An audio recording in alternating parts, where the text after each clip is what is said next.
ప్రాణాలకు తెగించి సింహంతో పోరాడి గొర్రెలను కాపాడగలిగినటువంటి ధైర్యశాలి దావీదు.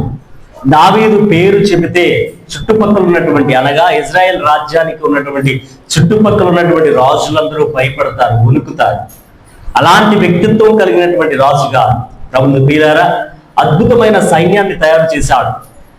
ఎంత గొప్ప సైన్యం అంటే రాజుగారు అనగా దావీదు గారు యుద్ధానికి వెళ్లాల్సిన అవసరం లేదు. శత్రువులు ఇజ్రాయెల్ రాజ్యం మీదకి వచ్చినప్పుడు దావీదు వాళ్ళ సైన్యాన్ని, సైన్యాధిపతిని పిలిచి తన ప్లాన్ చెప్తాడు, ఎలా యుద్ధం చేయాలో. ఆ ప్లాన్ ని ఫాలో అయ్యి వాళ్ళు విజయం సాధించుకొచ్చేసేవారు. అంత చక్కటి సైన్యాన్ని దావీదు తయారు చేశాడు, సిద్ధం చేశాడు. దావీదు పక్కన సింహాల్లా, ఒక పక్కన సైన్యాధిపతి అయినటువంటి యోవాబు ఉంటాడు, మరొక పక్కన తన రక్త సంబంధి అయినటువంటి అభిషై ఉంటాడు. వీళ్ళని దాటి దావీదుని చేరుకోవటం అసాధ్యం.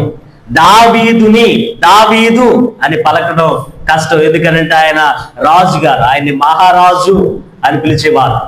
దావీదుని ఒకసారైనా చూడాలి అని కోరుకునేటటువంటి అనేక మంది జనం ఉండేవారు. ఇలాంటి గొప్ప శక్తి కలిగినటువంటి రాజు దావీదు. అలాంటి దావీదు జీవితంలో ఒక కష్టం వచ్చింది. కష్టం బయట నుంచి రాలేదు, ఇంటి లోపల నుంచే వచ్చింది. అనగా తన సొంత కుమారుడైనటువంటి అబ్షాలోము దావీదుని చంపాలని లేదా అధికారాన్ని తీసుకోవాలని అని ప్రయత్నం చేస్తున్నప్పుడు తిరిగి అబ్షాలోముని చంపగలడు, తిరిగి అబ్షాలోముతో యుద్ధం చేయగలడు. కానీ అబ్షాలోము మీద ఉన్నటువంటి ప్రేమతో దావీదు కొడుకు మీద ఆ యుద్ధం ప్రకటించకుండా అబ్షాలోము నుంచి దూరంగా వెళ్ళిపోవడానికి ప్రయత్నం చేస్తున్నటువంటి సందర్భంలో ఉన్న ఒక సందర్భాన్ని మనం ఇప్పుడు చదువుతున్నాం. దావీదు చుట్టూ జనం ఉన్నారు, దావీదుకి ఇరువైపులా సైన్యం ఉన్నారు, తనని ప్రేమించేటటువంటి వాళ్ళు ఉన్నారు.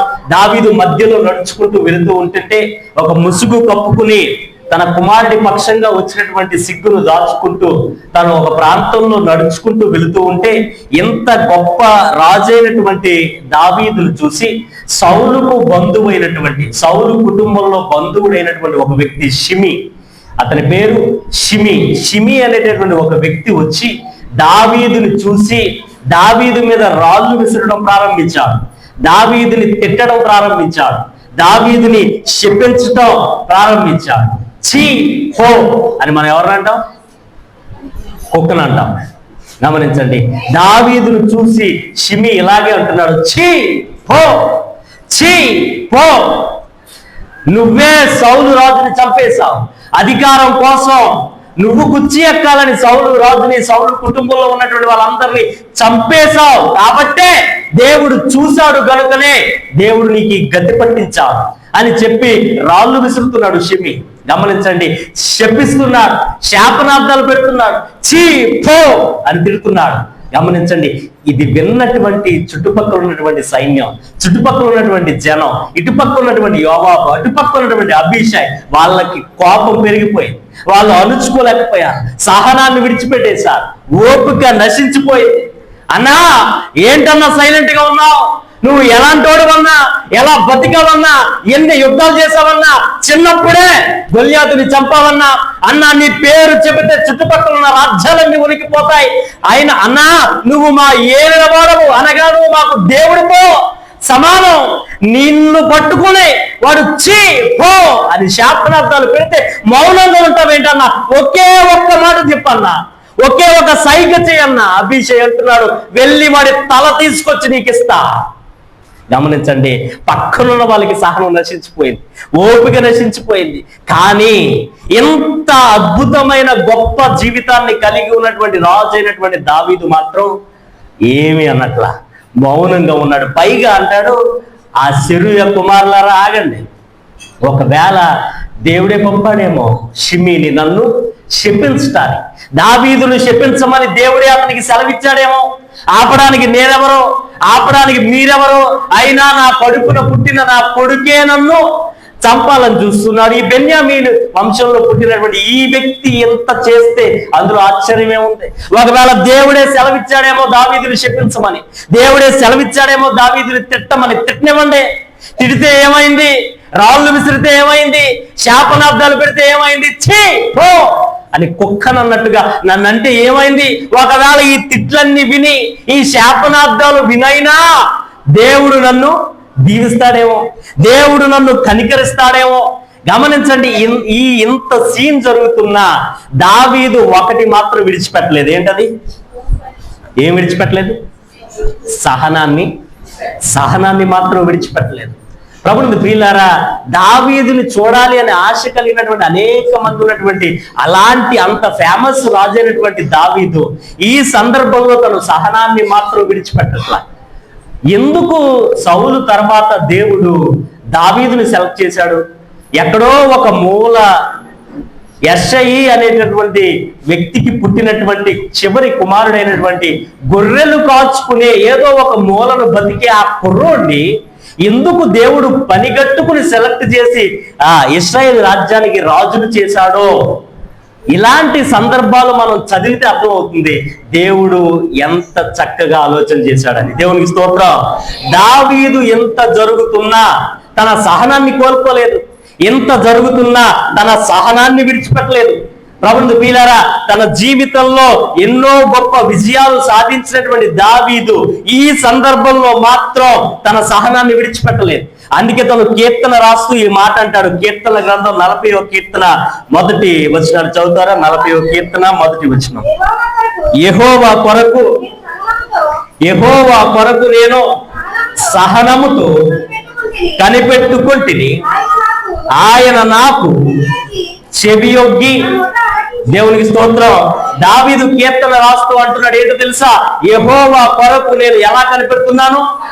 సహనంతో కనిపెడుతున్నాను, ఓపికతో కనిపెడుతున్నాను. I'm waited patiently for the lord's help. నేను దేవుని సహాయం కోసం నేను సహనంతో కనిపెడుతున్నాను. ఎంత సహనాన్ని కలిగి ఉన్నటువంటి నన్ను దేవుడు విడిచిపెట్టలేదు. నేను సహనంతో కనిపెట్టాను కాబట్టే కింద వచ్చిన అంటాడో దేవుడు నాకు ఏం చేశాడు? సహాయం. దేవుడు నా మొర్ర ఆలకించాడు, దేవుడు నాకు సహాయం చేశాడు. పైన సందర్భంలో దావీదు చెప్పింది ఏంటో తెలుసా? సహనాన్ని విడిచిపెట్టకండి. ఈరోజు ఈ మాటలు వింటున్న సహోదరుడు, దేవుడు ఈ ఆదివారం నీతో నాతో చెప్పేదనే, సహనాన్ని విడిచిపెట్టకండి. గొప్ప రాజైనటువంటి దావీదే తన సహనాన్ని విడిచిపెట్టలేదు, వ్యక్తిత్వాన్ని విడిచిపెట్టలేదు. సహనాన్ని విడిచిపెట్టకండి. కోరుకున్నది నీకు జరగాలి అనంటే నువ్వు చేయాల్సిందే తెలుసా? క్రైస్తవ విశ్వాసిగా నీ సహనాన్ని విడిచిపెట్టకూడదు. దేవుని సహాయం కావాలా? సహనాన్ని విడిచిపెట్టకూడదు. నువ్వు కోరుకున్నది జరగాలా? సహనాన్ని విడిచిపెట్టకూడదు. సహనాన్ని విడిచిపెట్టకుండా ప్రార్థన చేయాలి. సహనాన్ని విడిచిపెట్టకుండా వాక్యాన్ని చదవాలి. సహనాన్ని విడిచిపెట్టకుండా పిల్లల్ని పెంచాలి. సహనాన్ని విడిచిపెట్టకుండా కొన్నిసార్లు భర్తతో మాట్లాడాలి. సహనాన్ని విడిచిపెట్టకుండా భార్యను ప్రేమించాలి. సహనాన్ని విడిచిపెట్టకుండా అత్తగారిని హ్యాండిల్ చేయాలి. సహనాన్ని విడిచిపెట్టకుండా కోడల్ని హ్యాండిల్ చేయాలి. సహనాన్ని విడిచిపెట్టకుండా పిల్లల్ని పెంచాలి. సహనాన్ని విడిచిపెట్టకుండా కుటుంబాన్ని ముందుకు నడిపించాలి. సహనాన్ని విడిచిపెట్టకుండా వ్యవసాయం చేయాలి. సహనాన్ని విడిచిపెట్టకుండా వ్యాపారం చేయాలి. సహనాన్ని విడిచిపెట్టకుండా చేతి పని చేయాలి. సంఘంలో సహనాన్ని విడిచిపెట్టకుండా సంఘ సభ్యుడిగా కొనసాగాలి. దేవునికి స్తోత్రం. అప్పుడు దావీదు అంటున్నాడు, ఎప్పుడైతే నేను సహనాన్ని విడిచిపెట్టకుండా దేవుని వైపు తిరిగానో, సహనాన్ని విడిచిపెట్టకుండా దేవుని నేను కనిపెట్టానో, అప్పుడు దేవుడు నాకు సహాయం చేశాడు. ఈరోజు ఈ మాటలు వింటున్న సహోదరుడా, ఈ ఆదివారం దేవుడు నీతో నాతో చెప్పేది, ఈ దిద్దుబాటు ఆదివారం నాడు మనతో చెప్పేది ఒకటి, మీరు దిద్దుకోండి. ఏంటో తెలుసా? సహనాన్ని మనందరం ప్రార్థన చేస్తాం, కానీ ఆ ప్రార్థనకి ముందు దావీదు అంటున్నాడు, నేను కనిపెడుతున్నాను, కానీ కనిపెట్టడానికి ముందు ఎలా కనిపెడుతున్నాను? సహనంతో, అనగా నేను ఓపికతో కనిపెడుతున్నాను. సహనాన్ని నేను విడిచిపెట్టట్లేదు. బైబిల్ గ్రంథంలో ఒక భక్తుడు ఉంటాడు, యేసేబు. ఆయన పేరు ఆయన పేరేం పేరమ్మా? యేసేబుకి 17 సంవత్సరాల వయసులో ఒక కళ వచ్చింది. ఆ కళ ఏమిటంటే, దేవుడు చెప్పాడు, నీ పన నిలబడుతుంది, మిగిలిన పనులన్నీ నీకు సాష్టాంగ నమస్కారం చేస్తాయి. 17 సంవత్సరాల వయసులో యేసేబుకి కళ వచ్చింది, నిన్ను నేను నిలబెడతాను అని. ప్రభువుని ప్రియులారా, నమ్మాడు. దేవుడిచ్చినటువంటి వాగ్దానాన్ని నమ్మాడు. తర్వాత పరిస్థితులన్నీ తల్లకిందులయ్యాయి. అన్నయ్యలు సొంత రక్త సంబంధులైనటువంటి అన్నయ్యలు చేసినటువంటి కుట్రను చూశాడు కళ్ళతో. ఎవరు? యోసేపు సొంత అన్నయ్యలు చేసిన కుట్రను చూశాడు, కానీ సహనాన్ని మాత్రం విడిచిపెట్టలేదు. బానిసత్వం ఎలా ఉంటుందో చూశాడు ఒక ఇంట్లో, కానీ సహనాన్ని విడిచిపెట్టలేదు. పోతీఫరు భార్య నమ్మక ద్రోహం చేసినటువంటి ద్రోహాన్ని తను చూశాడు, కానీ సహనాన్ని విడిచిపెట్టలేదు. అక్కడి నుంచి చెరసాల ఎలా ఉంటుందో చూశాడు, సహనాన్ని విడిచిపెట్టలేదు. గమనించండి, నీకు సాయం చేస్తాను అని నమ్మించి మరిచిపోయినటువంటి ఫ్రెండ్ని చూశాడు, సహనాన్ని మాత్రం విడిచిపెట్టలేదు. ఎన్ని సంవత్సరాలు సహనాన్ని విడిచిపెట్టలేదు తెలుసా అండి? 13 సంవత్సరాలు. ఎన్ని సంవత్సరాలు? 13 సంవత్సరాలు యోసేపు దేవుడిచ్చినటువంటి వాగ్దానం నెరవేరుతుంది. అలాగే సహనంతో ఎదురు చూశాడు. 13 సంవత్సరాలు ఓపికతో ఎదురు చూశాడు. ఒకవేళ యోసేపుని మీరు అడిగితే, ఏమయ్యా 13 సంవత్సరాలు అయిపోతుంది, ఇంకా ఎక్కడదయ్యా నీకు ఈ ఓపిక, ఎక్కడదయ్యా నీకు ఈ సహనం, ఎక్కడదయ్యా ఎంత సహనం, ఎందుకు నువ్వు సహనాన్ని విడిచిపెట్టట్లేదు అని యోసేపుని అడిగితే చెబుతాడు ఏంటో తెలుసా? 17 సంవత్సరాల వయసులో నాకు కలిచ్చింది మా నాన్న కాదు, 17 సంవత్సరాల వయసులో నాకు కలిచ్చింది, నాకు వాగ్దానం ఇచ్చింది మా అమ్మ కాదు, మా పెదనాన్న కాదు, మా చిన్నాన్న కాదు నాకు చెప్పింది, మా పెదనాన్న కాదు నాకు చెప్పింది, మా బావగారు కాదు నాకు చెప్పింది, నా ఫ్రెండ్స్ కాదు నాకు చెప్పింది, నా బంధువులు కాదు నాకు చెప్పింది, నాకు కలిచ్చి నాకు వాగ్దానం ఇచ్చింది నా రక్త సంబంధులు కాదు, నాకు కలిచ్చి నాకు వాగ్దానం ఇచ్చింది ఎవరు? దేవుడు వాగ్దానం ఇచ్చాడంటే ఆలస్యమైనా ఖచ్చితంగా చేసి తీరతాడు. కాబట్టి ఎన్ని సంవత్సరాలైనా నేను సహనంతో ఎదురు చూస్తాను. దేవునికి స్తోత్రం. ఏమండి, 13 సంవత్సరాలు సహనాన్ని విడిచిపెట్టనటువంటి యోసేపు జీవితంలో దేవుడు యోసేపుని విడిచిపెట్టేశాడా? లేదండి. ఒకానొక సందర్భంలో తన జీవితంలో 13 సంవత్సరాల తర్వాత యోసేపు ప్రధానమంత్రిగా నిలబడ్డాడట. అన్నయ్యలు వచ్చి సాష్టాంగ నమస్కారం చేస్తున్నారు. దేవునికి స్తోత్రం. దేవుడు చెప్పేది ఒకటే, ఏంటది? ఏం విడిచిపెట్టద్దు? గట్టిగా చెప్పాలి. వెనకాల ఉన్న వాళ్ళు చెప్పాలి, గట్టిగా చెప్పాలి. ఏం విడిచిపెట్టకూడదు? సహనాన్ని విడిచిపెట్టకండి. యాయీరు అనే ఒక సమాజ మందిరపు అధికారి ప్రభువైన యేసుక్రీస్తు దగ్గరికి వచ్చాడు. అయ్యా, నా కుమార్తె మరణ పడక మీద ఉంది, నువ్వు అర్జెంటుగా రావాలి, నువ్వు త్వరగా రానైనా, అన్ని ఛాన్సులు అయిపోయాయి, చివరి నిమిషంలో కొట్టిమిట్టాడుతుంది, నువ్వు రానాయనా. యేసయ్య దగ్గరికి వెళ్ళి యాయీరు అడిగినప్పుడు యేసయ్య అన్నాడు, పద వస్తా. గమనించండి, వస్తా అని బయలుదేరాడు. యేసయ్య రావాలంటే ఒక్కడే రావడానికి కుదరదు. వెనకాల 12 మంది శిష్యులు బయలుదేరారు. యేసు ప్రభుని వెంబడించేటటువంటి చాలా మంది జన సమూహం బయలుదేరారు. వాళ్ళందరినీ చూశాడు. యేసయ్య నడుస్తున్నాడు, వాళ్ళు నడుస్తున్నారు. యేసయ్యకి ముందు నడుస్తున్నారు, యేసయ్యకి వెనకాల నడుస్తున్నారు. వీళ్ళందరితో పాటు ఏ టైంకి వస్తాడో ఈయన అని సహనాన్ని విడిచిపెట్టలేదు యాయీరు. యేసయ్య వస్తున్నాడుగా, సహనంతో వెయిట్ చేశాడు. అలా వస్తూ ఉంటే దారిలో 12 సంవత్సరాల రక్తస్రావ రోగం కలిగినటువంటి ఒక చిన్నది తిన్నగా వచ్చి గుంపును దాటి యేసయ్య వస్త్రపు చెంగును పట్టుకుందిలే, ఈయన మళ్ళీ అక్కడ ఆగాలా? కరెక్ట్ గా యేసయ్య అక్కడ ఆగిపోయాడు. గమనించండి, యేసయ్య స్టక్ అయ్యి అక్కడ ఆగిపోతే యాయీరు చూశాడు, కానీ అయ్యా నా కూతురు అక్కడ చచ్చిపోతుందయ్యా, సహనాన్ని విడిచిపెట్టలా. యేసు ప్రభు ఆగిపోయాడు. ఆగితే ఆగాడులే అంటాడు, ఎవరో నన్ను పట్టుకున్నారు. శిష్యులు అంటున్నారు, అయ్యా అందరూ నీ మీద పడుతున్నారు, ఎవరు పట్టుకుంటారంటే ఏం చెప్తావు? లేదు ప్రభావం నాలో నుంచి.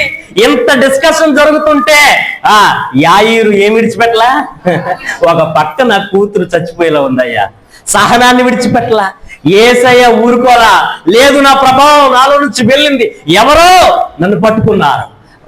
లోపల నుంచి ఆ అమ్మాయి బయటకు వచ్చే వరకు ఊరుకోలే యేసయ్య, సాక్ష్యం చెప్పే వరకు ఊరుకోలా. ఈ లోపు గమనించండి, ఆ యాయీరు ఇంట్లో నుంచి కొంతమంది వచ్చి చెప్పారయ్యా, బోధకుని శ్రమ పెట్టొద్దు, నీ కుమార్తె చచ్చిపోయింది. యేసయ్య చెప్పాడు, వాళ్ళ మాటలు లక్ష్య పెట్టొద్దు, నమ్మిక మాత్రం ఉంచు. అంటే దాని అర్థం తెలుసు, సహనాన్ని. ఎంతవరకు ఓపికతో వచ్చావుగా, ఎంతవరకు సహనంతో ఉన్నావుగా, ఎంతవరకు సహనాన్ని విడిచిపెట్టలేదు కదా యాయీరు. నీ కూతురు చచ్చిపోయిందని వాళ్ళు చెప్తున్నారు, అయినా నువ్వు సహనాన్ని విడిచిపెట్టొద్దు. ఆ మాట విన్నా యాయీరు సహనాన్ని విడిచిపెట్టలేదండి. తిన్నగా యేసయ్యను తీసుకుని తన ఇంటికి వెళ్ళాడు. జరిగింది ఏమిటి? చచ్చిపోయిన యాయీరు కుమార్తెను యేసు ప్రభు తిరిగి బ్రతికించాడు. దేవునికి స్తోత్రం. గమనించండి, మరణించిన యాయీరు కుమార్తెను యేసయ్య తిరిగి బ్రతికించాడు. అంత సహనంతో ఎదురు చూసినటువంటి యాయీరును యేసయ్య సిగ్గుపడ నివ్వలేదు. ఈరోజు ఈ మాటలు వింటున్న సహోదరుడు, సహనాన్ని విడిచిపెట్టకండి. యాయీరు లాంటి సందర్భాలు మన జీవితంలోనూ వస్తాయి. మన కోసం యేసయ్య వస్తాడు అని ఎదురు చూస్తున్న సమయంలో, మన ప్రార్థనకు జవాబు వస్తుంది అని ఎదురు చూస్తున్నటువంటి సమయంలో గమనించండి, కొన్నిసార్లు మన ప్రార్థనకి జవాబు రాదు, కానీ మన చుట్టూ ఉన్న వాళ్ళందరి ప్రార్థనలకి జవాబు వస్తుంది. ఆ ఇంట్లో జవాబు వస్తుంది నాయన, వీళ్ళింట్లో జవాబు వస్తుంది, వాళ్ళ ఇంట్లో జవాబు వస్తుంది, మా ఇంట్లో మాత్రం జవాబు నువ్వు ఇవ్వట్లా, మా ప్రార్థనకి మాత్రం నువ్వు జవాబు ఇవ్వట్లా. అలాంటప్పుడు దేవుడు చెబుతున్నాడు సహనాన్ని, యాయీరులాగా సహనాన్ని విడిచిపెట్టకండి. సహనాన్ని విడిచిపెట్టకపోతే గొప్ప అద్భుతాన్ని మనం చూడబోతున్నాం. దేవునికి స్తోత్రం. గమనించండి, అత్తయ్య చెప్పినట్టుగానే రూతు వెళ్ళింది. పొలంలో పడుకుని ఉన్నటువంటి బోయాజు దగ్గరికి వెళ్ళింది. బోయాజు కాళ్ళ మీద ఉన్నటువంటి ఆ దుప్పటి తీసి తన కాళ్ళ మీద రూతు పడుకుంది. బోయాజు ఉలిక్కిపడి లేచాడు. రూతుని అడిగాడు, ఏంటి ఇక్కడ ఉన్నావు? రూతు చెప్పింది, అయ్యా నన్ను పెళ్లి చేసుకో అయ్యా. అదే దాని అర్థం, నన్ను వివాహం చేసుకో అయ్యా, నా సమస్య ఇది, నువ్వు మాకు సమీప బంధువువి, నీ దాసురాల మీద నీ కొంగు కప్పయ్యా, నీ బంధువుని ధర్మం జరిగించయ్యా, నువ్వు తప్ప మాకు వేరే దిక్కు లేదు, ఈ సమస్యలో నుంచి నువ్వే నన్ను నా కుటుంబాన్ని గట్టెక్కించగలిగిన వాడవు అని చెప్పి తన సమస్య అంతటిని పోసగుచ్చినట్టు బోయాజుకు చెప్పేసి ఇంటికి వచ్చింది. గమనించండి, అత్తయ్యకు చెబుతుంది, అత్తయ్య నువ్వు చెప్పినట్టుగానే వెళ్ళి జరిగిందంతా నువ్వు చెప్పినట్టుగానే మన సమస్య అంతా ఎవరికి చెప్పాను? సమస్య అంతా బోయాజుకు చెప్పేశారు. ఇప్పుడు అత్తయ్య ఒక మాట అంటుంది, ఆ మాట మనం చదువురండి. రూతు గ్రంథం 3వ అధ్యాయం 18వ వచనం. అప్పుడు ఆమె, నా కుమారి, ఈ సంగతి నేటి దినమున నెరవేర్చితేనే గాని ఆ మనుషులు, దేవునికి స్తోత్రం. గమనించండి, బోయాజుకు సమస్య చెప్పి వచ్చేసినటువంటి కోడలతో అత్తగారు అంటుంది, నువ్వు చెప్పేశావుగా? చెప్పేశాను అత్తయ్య, అది జరిగే వరకు నువ్వేం చేస్తావంటే దాని గురించే ఆలోచించు అని చెప్పిందా? అలాగే చెప్పిందా అత్తగారు? నువ్వు సమస్య చెప్పావుగా, అది జరిగే వరకు ఆలోచిస్తూనే ఉండు అని చెప్పిందా? సమస్య చెప్పావుగా, అది జరిగే వరకు పనిచేయడం మానే. సమస్య చెప్పావుగా, అది జరిగే వరకు తిండి తినడం మానే. సమస్య చెప్పావుగా, అది జరిగే వరకు నిద్రపోవడం మానే. సమస్య చెప్పావుగా, అది జరిగే వరకు ఎవరితోనూ మాట్లాడుకో, మూలకెళ్ళిపోయి కూర్చో. సమస్య చెప్పావుగా, ఎవరు పిలిచినా పలకో. జరిగే వరకు బీపీ పెంచేసుకో, జరిగే వరకు తిండి తినటం మానే, జరిగే వరకు నిద్రపోవటం మానే, జరిగే వరకు కనిపించిన వాళ్ళు కనిపించినట్టుగా తిట్టాయి, ఇటు పక్కన వాళ్ళని అటు పక్కన వాళ్ళని పట్టుకుని తిట్టాయి. జరిగే వరకు నువ్వు అనుకున్నది జరిగే వరకు అందరినీ తిట్టాయి. ఒకవేళ తిట్టడానికి ఎవరో లేకపోతే నిన్ను నువ్వే తిట్టేసుకో. నేను నష్టజాతకురాల్ని, నా బతుకింతే, నా జీవితం ఇంతే, నిన్ను నువ్వు తిట్టేసుకో, బీపీ పెంచేసుకో, తలకే గోడకేసి కొట్టేసుకో, జుట్టంతా పీకేసుకో, పురుగు మందు తాగాయి అని చెప్పిందండి అత్తయ్య. జరిగే లోపు ఎన్ని చేసావు నువ్వు అందా? మనలో చాలా మంది అన్ని చేస్తారు, జరిగే లోపు ఎన్ని చేసేస్తారు. కానీ అత్తయ్య చెబుతుంది, సమస్య చెప్పావుగా, జరిగే వరకు ఆయన ఊరుకోడు. నువ్వేం చేయాలో తెలుసా? చదవండి ఇప్పుడు. ఓరకుండు 3:18, ఇది ఎలాగూ జరుగును, ఇది నీకు తెలియ వరకు ఓరకుండా. అంటే అప్పుడు దాకా నువ్వు ఏమి విడిచిపెట్టద్దు? సహనాన్ని. అప్పుడు నువ్వు సమస్య చెప్పావుగా, బోయాజు చూసుకుంటాడంతా. అప్పుడు దాకా నువ్వు ఓరకుండు, అప్పుడు దాకా నువ్వు సహనాన్ని కలిగి ఉండు, అప్పుడు దాకా నువ్వు సహనాన్ని విడిచిపెట్టొద్దు. ఈరోజు నేనే అదే చెబుతున్నా. ఈరోజు ఈ మాటలు వింటున్న సోదరుడు, దేవుని సన్నిధానానికి వచ్చి మీరు ఒక సమస్యను చెప్పారు, దేవుని సన్నిధానానికి వచ్చి మొర్ర పెట్టారు. అయితే వినండి, ఎవరి ద్వారా ఎప్పుడు ఎలా చెయ్యాలో, ఎలా జరిగించాలో అది దేవుని చిత్తం. అప్పటి వరకు మీరు సహనాన్ని విడిచిపెట్టకండి, అప్పటి వరకు ఓపికను విడిచిపెట్టకండి, అప్పటి వరకు ఓర్పును విడిచిపెట్టకండి. ఈరోజు ఈ మాటలు వింటున్న సోదరుడు, దేవుడు చెప్పేది ఒకటే, సహనాన్ని విడిచిపెట్టకండి. యేసయ్య ఒక పట్టణానికి వెళ్ళాడు, సమరయ అనే పట్టణానికి వెళ్ళాడు. గమనించండి, ఆ పట్టణస్తులు యేసయ్యని రావద్దని చెప్పారట, మా పట్టణానికి రావద్దని చెప్పి ఆపారట. యేసు ప్రభుకి 12 మంది శిష్యులు ఉన్నారు. 12 మందిలో ఇద్దరు, ఒక ఆయన పేరు యాకోబు, మరొక ఆయన పేరు యోహాను. ఒక ఆయన పేరు యాకోబు, రెండో ఆయన పేరు, వీళ్ళిద్దరిని ఏమని పిలుస్తారు తెలుసా? ఉరిమిడి వారు. ఏమంటారు? ఉరిమిడి వారు అని పిలుస్తారు. లోకాసువార్త 9వ అధ్యాయంలో కనిపిస్తారు వాళ్ళు. యాకోబు యోహాను సమరయ పట్టణస్తులు యేసయ్యను రానివ్వట్లేదని తెలిసినటువంటి వీళ్ళు అంటారు, వాళ్ళ పేర్లు వాళ్ళు ఏమని పిలుస్తారంట అంటే ఉరుములా పిలుస్తారు. వాళ్ళు ఉరుముతారు, వాళ్ళు ఎక్కడుంటే అక్కడ ఉరుములు ఊరిపిస్తారు అనమాట. వాళ్ళు గమనించండి, యేసయ్యను చూసాలంటారా, నాయనా నిన్ను రావద్దని చెప్తారు. వాళ్ళు ప్రార్థన చేయమంటావా, సమరయ పట్టణం అంతా కాలిపోయేలా ప్రార్థన చేయమంటావా, ఆకాశం నుంచి అగ్నిని దించమని ప్రాజ్ఞాపించమంటావా, యేసయ్యా నిన్ను రావద్దంటాకి వాళ్ళెవరు అసలు? ఒకే ఒక ప్రార్థన చేస్తాం మేమిద్దరం, ఆకాశం నుంచి అగ్ని దిగి ఆ పట్టణం అంతా కాల్చేస్తుంది, ప్రార్థన చేయమంటావా యేసయ్యా? యేసయ్యా చేయండి ప్రార్థన చేయండి, వాళ్ళు అంతేంటో చూద్దాం అన్నాడా? ఏమన్నాడు? వీళ్ళిద్దరికి ఏం లేదు, చెప్పాలి గట్టిగా చెప్పాలి, ఇంకొంచెం గట్టిగా చెప్పాలి. కొంతమందికి సహనం ఉండదు, కొంచెం ఇబ్బంది వస్తే చాలు సహనం కోల్పోతారు, కొంచెం ఆలస్యం అయితే చాలు సహనాన్ని కోల్పోతారు. కనీసం ఎదుటి వాళ్ళు చెప్పే మాట కూడా కొంతమంది వినలేరు. యాకోబు యోహాను అలాంటి వాళ్ళే. సమరయ మా ప్రభువుని పట్టణం లోపలికి రానివరా మీరు? యేసయ్యతో అన్నారు, ఒకే ఒక ప్రార్థన చేస్తాం నాయన, వీళ్ళందరూ నాశనం అయిపోతారు, ఆకాశం నుంచి అగ్ని వచ్చేస్తుంది నాయన. యేసయ్య అన్నాడు, బాబు రాగండ్రా బాబు, మీరు సహనాన్ని నాతో ఉండి కూడా మీరేం విడిచిపెట్టట్లా? మీరు నాతో ఉంటున్నారు కానీ సహనాన్ని విడిచిపెట్టట్లా మీరు. నేను సమరయ పట్టణం అంతటిని కాల్చేసి ఆ పట్టణాన్ని మార్చాలనుకోవట్లా. మరి ఎలా మార్చాలనుకుంటున్నావు ప్రభువా? ఒకానొక సందర్భం వచ్చింది, ఆ సందర్భంలో యేసయ్య మిట్ట మధ్యాహ్నం బావి దగ్గర కూర్చున్నాడు ఆ పట్టణాన్ని మార్చడం కోసం. సమరయ పట్టణం నుంచి ఒక స్త్రీ అక్కడికి వచ్చింది, సమరయ స్త్రీ. ఆవిడతో చాలాసేపు మాట్లాడాడు, ఆవిడ అడిగిన ప్రశ్నలన్నిటికీ సమాధానం చెప్పాడు.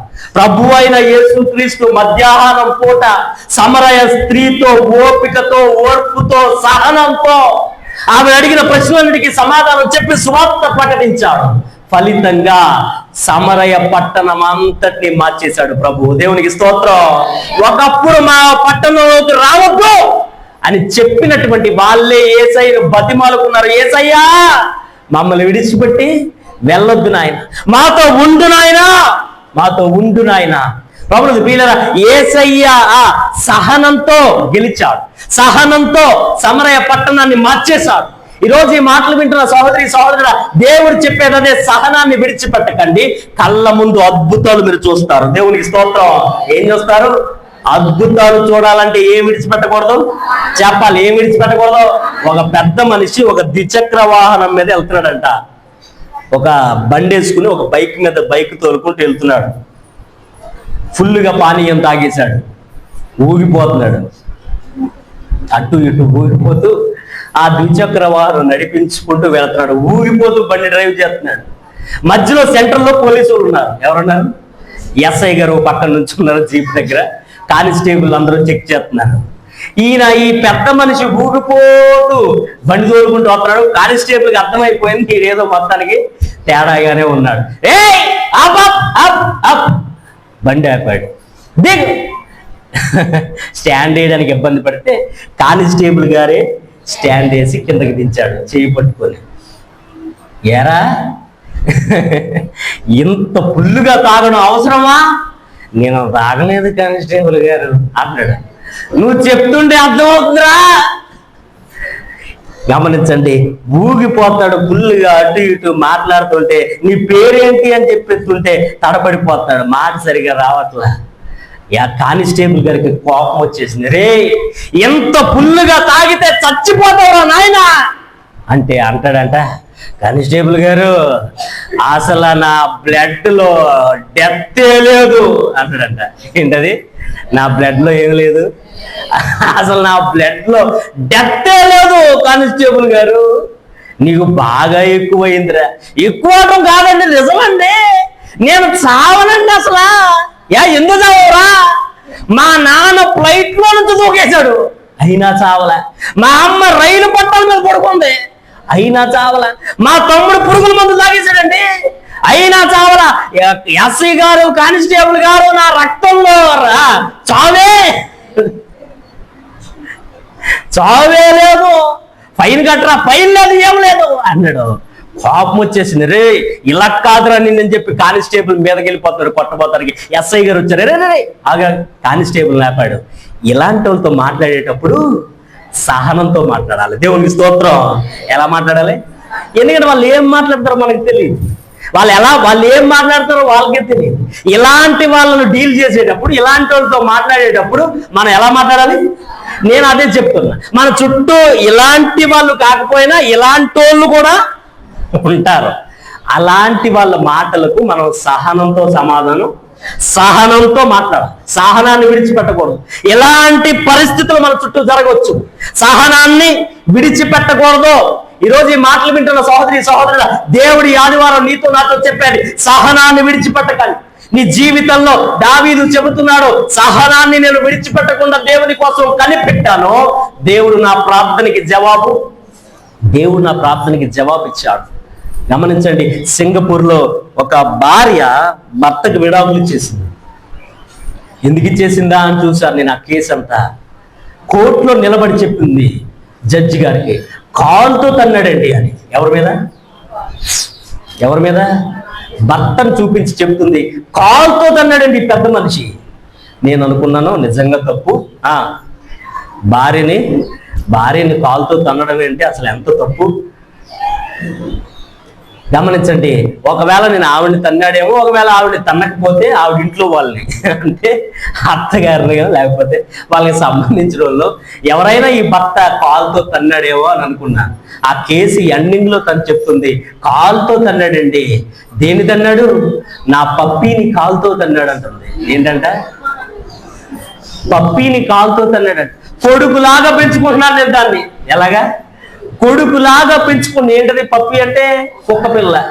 ల్యాప్టాప్ లో వర్క్ చేసుకుంటున్నాడంట భర్త, అది కాల సందులో దూరేసింది. ఆ పప్పి దూరేసి అది రాకుతుందంట. చిరాకు వచ్చి దాన్ని కాలుతో తన్నాడంట. కేసు పెట్టింది. మీకు తెలుసా, కాలుతో తన్నాడు నా పప్పిని, అందుకే నేనేమిస్తున్నా? విడాకులు ఇస్తున్నా. ఏం లేదు. ఈరోజు ఈ మాటలు వింటున్న సహోదరుడా, చక్కగా సంసార జీవితం ముందుకెళ్ళాలంటే భర్తగా నీకేం కావాలి? సహనం కావాలి. భార్యగా నీకు సహనం కావాలి. నీ భర్త పట్ల సహనం లేని కుటుంబాలు అత్యంత త్వరగా విడిపోతాయి. ఈరోజు ఈ మాటలు వింటున్న సహోదరుడా, క్రైస్తవ కుటుంబాలుగా నేను తెలుసుకోవలసిన విషయం, సహనం కలిగినటువంటి భార్యగా నువ్వు ఉండాలి. సహనం కలిగినటువంటి భర్తగా నువ్వు ఉండాలి. హైదరాబాద్ లో నేను వార్తాపత్రికలో చూసా, లక్ష్మి అనేటటువంటి ఒక టీచర్, ఆవిడికి పోలియో, అంటే ఒక కాలు సరిగా ఉండదు. ఒకే ఒక కుమారుడు బీటెక్ చదివిస్తుంది. అమ్మా నాకు 4,000 రూపాయలు పంపించు అని ఫోన్ చేస్తే చెప్పిందట, అరే మొన్నే కదా నేను 10,000 పంపించాను. నువ్వు తాగడానికి, సిగరెట్లు తాగడానికి, డ్రగ్స్ తీసుకోవడానికి ఆ డబ్బులన్నింటినీ వాడేస్తున్నావు. మాటికి వేల రూపాయలు అంటే నన్ను ఎక్కడి నుంచి తీసుకున్నామంటావు? నేను సామాన్యమైన టీచర్ని. అమ్మ చెప్పింది, నా దగ్గర పైసా లేదు, 4,000 ఇస్తావా? ఇవ్వ, నా దగ్గర లేవు. నువ్వు తాగడానికి, డ్రగ్స్ కోసం ఆ డబ్బులు ఉపయోగిస్తే నేనెందుకు డబ్బులు ఇస్తా? హైదరాబాద్ నుంచి అమ్మ దగ్గరకు వచ్చి తల్లిని డబ్బులు ఇవ్వలేదని చెప్పి కత్తి తీసుకుని పేక కోసి చంపేశాడండి తల్లిని. ఎవరిని? కన్న తల్లి. ఏమండి, అమ్మని గబుక్కున ఒక మాట అంటే, అమ్మని గబుక్కున చెయ్యితో తగిలితే, కాలుతో తగిలితే వెంటనే సారీ చెప్తాం, క్షమించమ్మా అని అడుగుతాం. అమ్మని ఒక మాట అనలేం మనం. అమ్మని ఏమనంటే వెంటనే క్షమించమ్మా అని చెప్పాలనిపిస్తుంది. ఎలా చంపాడని నాకు అర్థం కాదు. చిన్నప్పటి నుంచి కని పెంచినటువంటి అమ్మ పేక కోసి చంపేశాడు. దేనికోసం? డబ్బుల కోసం. దేనికోసం? డ్రగ్స్ తీసుకోవడం కోసం. ఏం లేదు. జనరేషన్ లో పిల్లలకి సహనం లేదు. అమ్మ ఒక మాట చెప్తే వినే సహనం లేదు. నాన్న ఒకసారి తిడితే పడే సహనం లేదు. సహనం లేని జీవితాలు మధ్యలోనే ఆగిపోతాయి. ఈరోజు ఈ మాటలు వింటున్న సహోదరుడు, 100 యుద్ధాలు చేసినటువంటి మహారాజు దావీదు అని ఒకడు తిడితే సమయాన్ని వృధా చేసుకోవాలా? సహనాన్ని విడిచిపెట్టలా? దావీదు అంటాడో, నేను సహనంతో కనిపెట్టాను, దేవుడు నన్ను తిరిగి నాకు జవాబిచ్చాడు. దేవునికి స్తోత్రం. ఒక పాస్టర్ గారు చెప్తున్నటువంటి సాక్ష్యం, మన సంఘంలో కాదు ఇది. ఒక పాస్టర్ గారు చెప్తున్నటువంటి సాక్ష్యం, వాళ్ళ సంఘంలో ఒక అమ్మాయి, MBA చదివిన అమ్మాయి. ఏం చదివిన అమ్మాయి? MBA చదివినటువంటి అమ్మాయి ఆదివారం నైటీ వేసుకుని వచ్చిందంట. ఏం వేసుకొచ్చింది? నైటీ వేసుకుని బైబిల్, పాటల పుస్తకం పట్టుకుని తీసుకొచ్చి కూర్చోంది. ఎక్కడ? దేవుని కృపను బట్టి మన సంఘంలో అందరూ మంచివారు. ఆదివారం నైటీ వేసుకుని వచ్చి కూర్చుందంట చర్చిలో. పాస్టర్ గారిని చూస్తున్నారా? చూడట్లా జనం.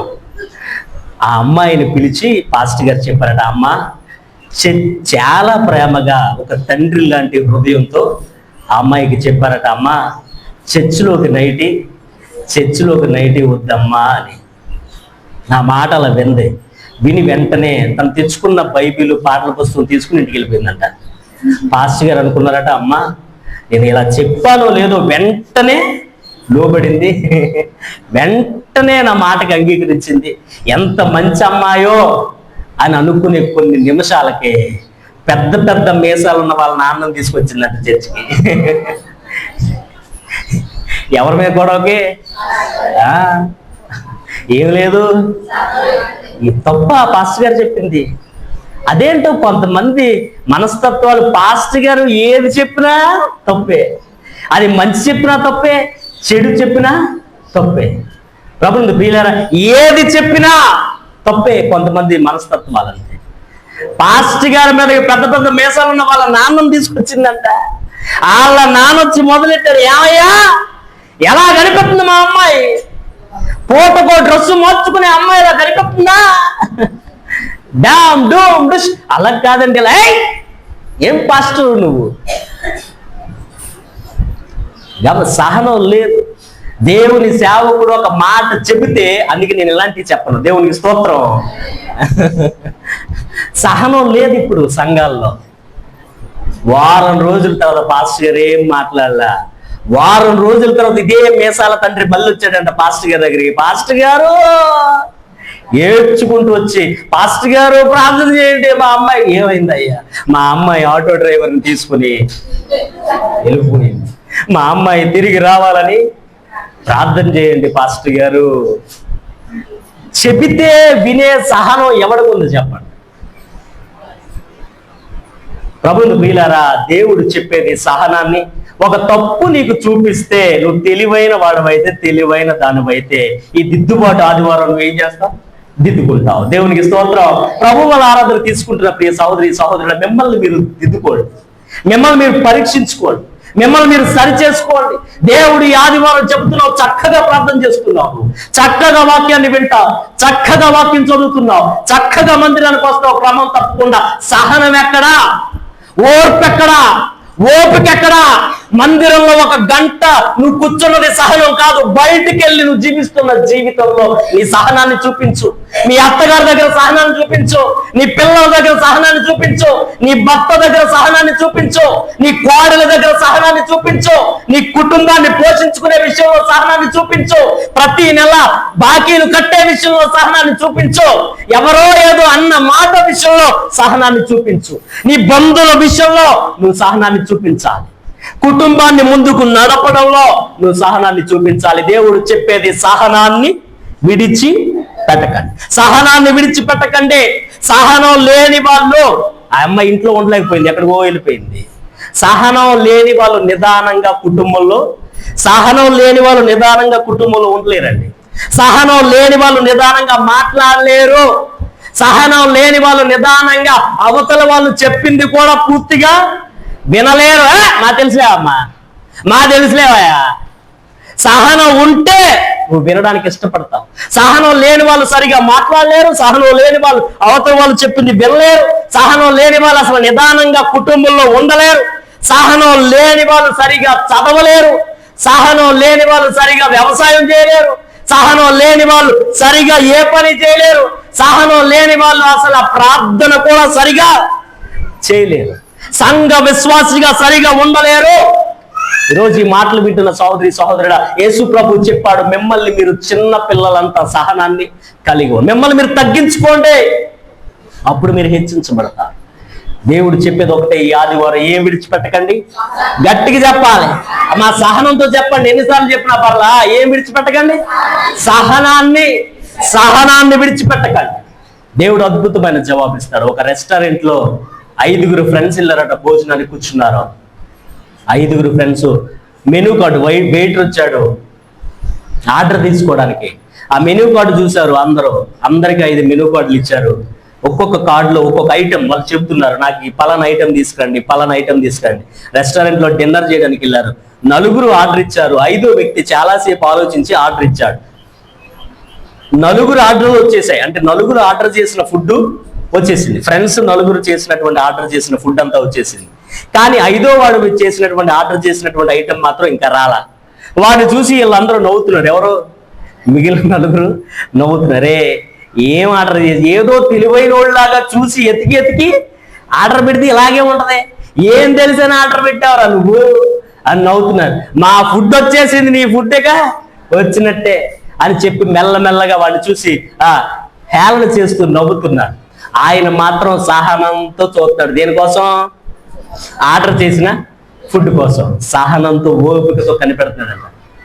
1 గంట అయింది రాలా, 2 గంటలు అవుతుంది, వీళ్ళు మొత్తం భోజనాలన్నీ తినేస్తారే, ఇక అది వచ్చినట్టే, మాదన్నా కొంచెం తిను, నాకు వద్దు, నాదే కావాలంటున్నాడు. గమనించండి, ఇక అదే చచ్చినా రాదు. 2 గంటలు అయిపోయింది, భోజనాలన్నీ ముగించేశారు, మాటల్లో పడ్డారు. 2:30 గంటలు అయిపోయింది, సహనంతో ఎదురు చూస్తున్నారు, ఇంకా వస్తుంది. ఇక బిల్లు కట్టేసి పైకి లేవబోతుంటే మేనేజర్ గారు వచ్చారు ఆ టేబుల్ దగ్గరికి. ఆ టేబుల్ అంతా క్లీన్ చేయించారు. మేనేజర్ గారు, ఆ రెస్టారెంట్ లో ఉన్నటువంటి స్టాఫ్, ఎంప్లాయీస్, వెయిటర్స్ అందరూ ఆ టేబుల్ దగ్గరికి వచ్చారు. ఆ టేబుల్ మీద ఆర్డర్ చేసినటువంటి వ్యక్తిని కూర్చోబెట్టి తను ఆర్డర్ చేసినటువంటి ఆ స్పెషల్ ఫుడ్ ని ఆ టేబుల్ అంతా నింపేశారు. ఆ మేనేజర్ గారు ఆ వ్యక్తితో అంటాడట, సార్ మీరు ఆర్డర్ చేసింది ఇప్పటి వరకు మా రెస్టారెంట్ లో ఎవ్వరు ఆర్డర్ చేయలేదు సార్. మా రెస్టారెంట్ పెట్టినప్పటి నుంచి ఈ ఐటమ్ ఎప్పటిదాకా ఎవరు ఆర్డర్ చేయలేదు సార్. మీరు చాలా స్పెషల్ ఫుడ్ ఆర్డర్ చేశారు, అందుకే నేనే, మేనేజర్ చెబుతున్నాడు, నేనే దగ్గరుండి వంట, నేనే దగ్గరుండి వండించా, నేనే దగ్గరుండి ప్రిపేర్ చేయించా, అందుకే లేట్ అయింది sir. I'm really sorry sir, late అయింది, సారీ సార్. మీరు తినండి సార్ హ్యాపీగా. మీరు దీనికి బిల్లు కూడా కట్టాల్సిన అవసరం, లేదు సార్. అంత మాత్రమే కాదు సార్, మీకు రిటర్న్ గిఫ్ట్ ఇస్తున్నాం మా రెస్టారెంట్ తరపున అని చెప్పి 5,000 రూపాయలు రిటర్న్ గిఫ్ట్ ఇచ్చి ఆయనతో ఫోటోలు దిగుతున్నారంట. మిగిలిన 4 చూస్తున్నారు. అబ్బబ్బా, మనమన్నా చెప్పాం కాదురా, ఇప్పుడు దాకా కూర్చుంటే తెంగరోడు అనుకున్నాం. గమనించండి, ఎందుకు ఈ విషయాన్ని చెప్తున్నానంటే, అతను సహనంతో ఎదురు చూశాడు. సిగ్గుపడ్డా? తన సహనం వేస్ట్ అయిపోయిందా? ఓపిక వేస్ట్ అయిపోయిందా? ఈరోజు ఈ మాటలు వింటున్న సహోదరి సహోదరుడు, మీ సహనాన్ని విడిచిపెట్టకండి, ఓపికను విడిచిపెట్టకండి, ఓర్పును విడిచిపెట్టకండి. దేవుడు చెబుతున్నాడు, సహనాన్ని విడిచిపెట్టకండి, దానికి ప్రతిగా మీరు గొప్ప ప్రతిఫలాన్ని చూస్తారు. ఆ సహనం వేస్ట్ అవ్వదు. దేవుడు చెప్పేది, ఒకవేళ నీ జీవితంలో కూడా ఈ వ్యక్తిలాగా నువ్వు అడిగింది ఆలస్యం అవుతుందా, నువ్వు కోరుకున్నది ఆలస్యంగా వస్తుందా, నువ్వు చేసిన ప్రార్థనకి ఆలస్యం అవుతుందా, దేవుడు చెప్పేది ఏంటో తెలుసా? ఆ మేనేజర్ లాగా నేనే దగ్గరుండి నీ కోసం దాన్ని ప్రిపేర్ చేస్తున్నా, అందుకే ఆలస్యం అవుతుంది, నేను నీకు బెస్ట్ ఇవ్వబోతున్నాను. కొట్టని గడిగా చెప్పట్లు, నువ్వు అడిగిన దాంట్లో నీకు నేను బెస్ట్ ఇవ్వబోతున్నా. నువ్వు ఊహించినది కాదు, తలంచినది కాదు, నువ్వు అనుకున్నట్టుగా కాదు, నేను బెస్ట్ ఇవ్వాలనుకుంటున్నా నీకు, అందుకే లేట్ అవుతుంది, నేనే దగ్గరుండి చూసుకుంటున్నా. ఈరోజు ఈ మాటలు వింటున్న సహోదరి సహోదరుడు, సహనాన్ని విడిచిపెట్టకండి. దేవుడు చక్కటి జవాబిస్తాడు, చక్కటి అద్భుతమైనటువంటి జవాబునిస్తాడు. ఈ ఆదివారం దేవుడు చెప్పేది, దావీదు చెప్పేది ఒకటి, ఏంటది? సహనాన్ని. అబ్రహామును చూడండి, 25 సంవత్సరాలు ఎదురు చూశాడు. 7 సంవత్సరాలు 25 సంవత్సరాలు ఒక్కటే కోరిక, దేవుడు నాకు పిల్లోడినిస్తాడు, దేవుడు నాకు బిడ్డనిస్తాడు. 25 సంవత్సరాలు సహనాన్ని విడిచిపెట్టలేదు. ఎన్ని ఆటంకాలు, ఎన్ని అనుమానాలు, ఎన్ని ఇబ్బందులు వచ్చినా అబ్రహాము 25 సంవత్సరాలు సహనాన్ని విడిచిపెట్టలేదు. దేవుడు అబ్రహాముని విడిచిపెట్టలేదు. చక్కటి అద్భుతమైన ఇస్సాకు లాంటి అద్భుతమైన బహుమానాన్ని అబ్రహాముకు దేవుడు ఇచ్చాడు. దేవునికి స్తోత్రం. యోబు జీవితంలో మీరు గమనించండి, యోబు జీవితంలో ఎన్నో శోధనలు వచ్చాయి, ఎన్నో ఇబ్బందులు వచ్చాయి, ఇరుకులు వచ్చాయి. అయినా యోబు సహనాన్ని, చచ్చిపోయే పరిస్థితులు వచ్చినా యోబు సహనాన్ని విడిచిపెట్టలేదు. దేవుడు యోబుని విడిచిపెట్టలేదు. బైబిల్ చెబుతుంది, యోబును దేవుడు రెండెంతలుగా ఆశీర్వదించాడు. 40 సంవత్సరాలు రాజుగారి కుటుంబంలో పెరిగినటువంటి మోషే 40 సంవత్సరాలు గొర్రెల్ని మేకల్ని కాస్తూ ఎదురు చూశాడు. 40 సంవత్సరాలు సహనాన్ని విడిచిపెట్టలేదు మోషే. దేవుడు మోషేని విడిచిపెట్టలేదు. 40 సంవత్సరాల తర్వాత లక్షల మంది ప్రజలకు మోషేని నాయకుడిగా మార్చేసిన అంత మాత్రమే కాదు, ధర్మశాస్త్రాన్ని మోషే ద్వారా రాయించాడు. గొంగళి పురుగును చూడండి, అందరూ అసహించుకుంటారు, అందరూ చేదరించుకుంటారు. గొంగళి పురుగు వెళ్ళిపోతుంది, 21 రోజులు గూడు కట్టుకుంటుంది. ఏం కట్టుకుంటుంది? 21 రోజులు ఆ గూట్లో నుంచి బయటికి రాదు. 21 రోజులు సహనంతో ఉంటుంది. ఎలా ఉంటుంది? గాలి కూడా రానివ్వదు. 21 రోజులు సహనంతో గొంగళి పురుగు ఉంటుందండి. 21 రోజుల తర్వాత బయటికి ఎలా వస్తుంది తెలుసా? చెప్పాలి. బయటికి ఎలా వస్తుంది? సీతాకోక చిలకలా మారి బయటకు వస్తుంది. దేవునికి స్తోత్రం. పక్షిరాజును మీరు చూడండి, పక్షిరాజు తను పెట్టిన గుడ్డు మీద కూర్చుంటుందట, కదలిక ఉండదు. 35 రోజులు కూర్చుంటుంది. 105 డిగ్రీల సెంటీగ్రేడ్ వేడిని పుట్టిస్తుంది. 105 డిగ్రీల సెంటీగ్రేడ్ వేడిని పుట్టిస్తుంది పక్షిరాజు ఆ గుడ్డు మీద కూర్చొని. 35 రోజులు ఆ గుడ్డులో ఏ కదలిక కనిపించదు. గమనించండి, కానీ సహనంతో ఉంటుంది. 35 రోజులు అయిన తర్వాత తనలాగే ఉండే తప్పక్కుమని పొడుచుకొని ఒక పిల్ల బయట, మరొక పక్షిరాజు బయటకు వస్తుంది. ఒక తల్లిని చూడండి, 9 నెలలో బిడ్డ కోసం సహనంతో ఉంటుంది. చెప్తుంటారు ఇంట్లో కనిపించిన వాళ్ళు ప్రతి అమ్మాయి నువ్వు ఇత్తనకూడదు, ఇంకేం తినాలి నేను. సహనంతో చూస్తుంది 9 నెలలో. అలా ఉండకూడదు, ఎలా ఉండకూడదు, సహనంతో చూస్తుంది. అటెళ్ళకూడదు, ఇటెళ్ళకూడదు, సహనంతో చూస్తుంది. ఈ మందులు వేసుకోవాలి, ఆ మందులు వేసుకోవాలి, సహనంతో చూస్తుంది. నొప్పి భరించాలి, సహనంతో చూస్తుంది. సహనంతో చూసి 9 నెలల తర్వాత ఒక బిడ్డకు జన్మనిస్తుంది. దేవునికి స్తోత్రం. ఈరోజు ఈ మాటలు వింటున్న సహోదరుడే, నేను నీకు అదే చెబుతున్నా, సహనాన్ని దేవుడు వేస్ట్ అవ్వనివ్వడు. నువ్వు సహనాన్ని విడిచిపెట్టొద్దు. దేవుడు చెప్పేది దానికి ప్రతిగా నేను గొప్ప ప్రతిఫలం ఇస్తాను. గొప్ప ప్రతిఫలం నేను నీకు ఇవ్వబోతున్నాను. నేను వాక్యాన్ని ముగించేస్తున్నాను. 25 సంవత్సరాలు. ఎన్ని సంవత్సరాలు? 25 సంవత్సరాలు సహనంతో నిలబడినటువంటి అబ్రహామును దేవుడు విడిచిపెట్టాల గొప్ప బహుమానాన్ని ఇచ్చాడు. 25 సంవత్సరాలు సహనంతో ఎదురు చూసినటువంటి అబ్రహామును దేవుడు విడిచిపెట్టాల. ఇస్సాకు లాంటి గొప్ప బహుమానాన్ని ఇచ్చాడు. 13 సంవత్సరాలు సహనంతో ఎదురు చూసినటువంటి యోసేపును దేవుడు విడిచిపెట్టలా. 13 సంవత్సరాల తర్వాత ఐగుప్తు దేశానికి ప్రధానమంత్రిగా మారాడు. 40 సంవత్సరాలు సహనంతో చూసినటువంటి మోషేని దేవుడు విడిచిపెట్టలా. 40 సంవత్సరాల తర్వాత లక్షల మంది ఇశ్రాయేల్ ప్రజలకు అతని నాయకుడిగా మార్చేశాడు. ధర్మశాస్త్రం మోషే ద్వారా రాయించాడు. కన్న కొడుకే చంపాలని ప్రయత్నం చేస్తున్న షిమీ లాంటి అనేక మంది శపించిన దావీదు సహనాన్ని విడిచిపెట్టలేదు. ప్రతిగా దావీదుకు దేవుడు తిరిగి తన రాజ్యాన్ని అప్పగించాడు. అనేక శోధనలు, అనేక కష్టాలు, అనేక ఇబ్బందులు అయినా వాటన్నిటిని చూసిన యోబు సహనాన్ని విడిచిపెట్టలా, సహనంతో నిలబడ్డాడు. యోబుకు బైబిల్ చెబుతుంది 2 ఆశీర్వాదాన్ని దేవుడు 2 ఆశీర్వాదాన్ని ఇచ్చాడు. తన కుమార్తెను బ్రతికించుకోవడం కోసం యేసయ్య దగ్గరకు వచ్చి సహనంతో ఎదురు చూసినటువంటి యాయీరును యేసయ్య సిగ్గుపడనివ్వల. సహనంతో నిలబడినటువంటి యాయీరు చచ్చిపోయిన తన కూతురుని కూడా తిరిగి బ్రతికించుకోగలిగాడు. అత్త చెప్పినట్టుగా వెళ్ళి సమస్య బోయాజుకు చెప్పిన రూతు సహనంతో ఎదురు చూస్తే కొత్త జీవితాన్ని తిరిగి రూతు ప్రారంభించగలిగింది. 21 రోజులు సహనంతో చూసిన గొంగళి పురుగు సీతాకోక చిలకలా మారింది. 35 రోజులు సహనంతో చూసిన పక్షిరాజు తనలాంటి పక్షిరాజును పుట్టించింది. 9 నెలలో సహనంతో చూసిన తల్లి మరొక బిడ్డను జన్మనిచ్చింది. దేవుడు చెప్పేది ఒకటే, మీ సహనాన్ని నేను వేస్ట్ అవ్వనివ్వను. సహనాన్ని విడిచిపెట్టకండి, దానికి ప్రతిగా నేను గొప్ప ప్రతిఫలాన్ని ఇస్తాను. కళ్ళు మూసుకోండి.